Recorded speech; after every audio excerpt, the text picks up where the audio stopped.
RSE, pour beaucoup, signifiait plutôt revendication salariale et emploi. C'était la façon dont les services RH voyaient les organisations syndicales. Avec le temps, l'aspect environnemental est arrivé et s'est progressivement imposé dans le dialogue social. De mon expérience, les meilleurs moments où on pouvait se saisir de ces sujets-là, c'était par exemple un déménagement. Le déménagement d'un bureau, d'une entreprise, d'un site à un autre, est l'occasion au CHSCT d'alors et au comité d'entreprise d'alors de développer l'ensemble des sujets touchant à l'environnement, que ce soit l'utilisation des matériaux de construction, que ce soit la pollution des sols, que ce soit la pollution de l'air, que ce soit les conditions de chauffage, la consommation d'énergie.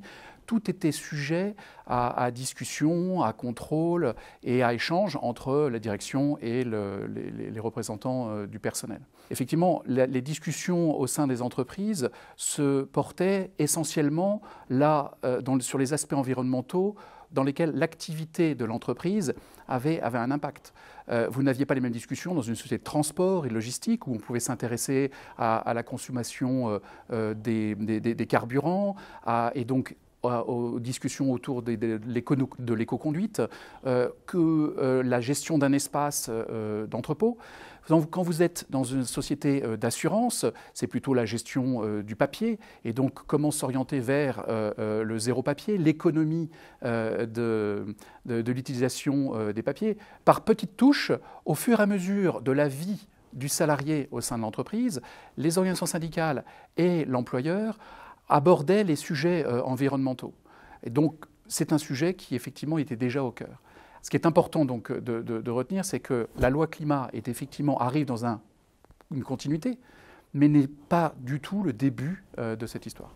Il serait erroné de croire qu'il a fallu attendre la loi climat et résilience pour que les services RH s'intéressent à la question environnementale.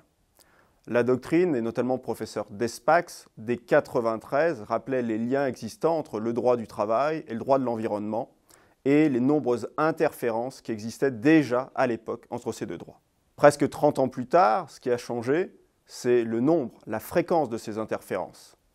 En fait, si on se place au niveau du XXe siècle, on envisageait les questions environnementales en droit du travail sous l'angle, on va dire rapidement, de l'incident industriel.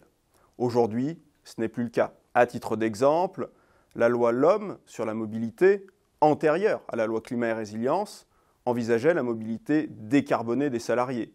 Cette mobilité décarbonée étant notamment encouragée par des primes. Mais ce n'est pas le seul exemple. Le lien entre santé et environnement s'est progressivement imposé. Si l'on pense par exemple au procès du glyphosate, on a bien vu qu'une substance dangereuse pour l'environnement l'était également pour le travailleur qui utilisait la dite substance. On retrouvait également les liens entre protection de l'environnement et droit du travail avant la loi climat et résilience au niveau de la RSE, la responsabilité sociétale des entreprises, qui était bien connue des DRH. La grève pour une question environnementale était elle aussi licite. Actuellement, les raffineurs de Grand Puits nous fournissent un exemple de synergie entre la protection de l'emploi et la protection de l'environnement. De nombreuses questions liées aux politiques de rémunération, liées encore les deux domaines. On pense aux accords d'intéressement, mais également aux primes liées aux écocarburants. Bref, on le voit, il y avait de nombreux points d'interaction avant même la loi climat et résilience, et les partenaires sociaux possédaient déjà la faculté, par le dialogue social, notamment la RSE, ou avec le CSE, notamment pour les actions sociales et culturelles, d'agir pour la protection de l'environnement.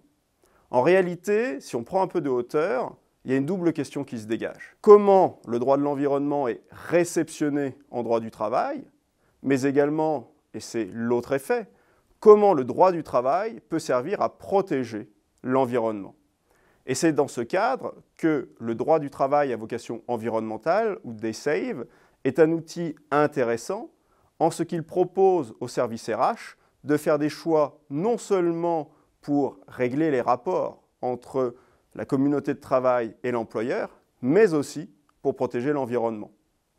En ce sens, le droit social à vocation environnementale s'inscrit dans la ligne de la loi Pacte ou de la loi climat et résilience en ce qui vise à mieux prendre en considération l'impact environnemental de l'entreprise pour tenter de le résorber.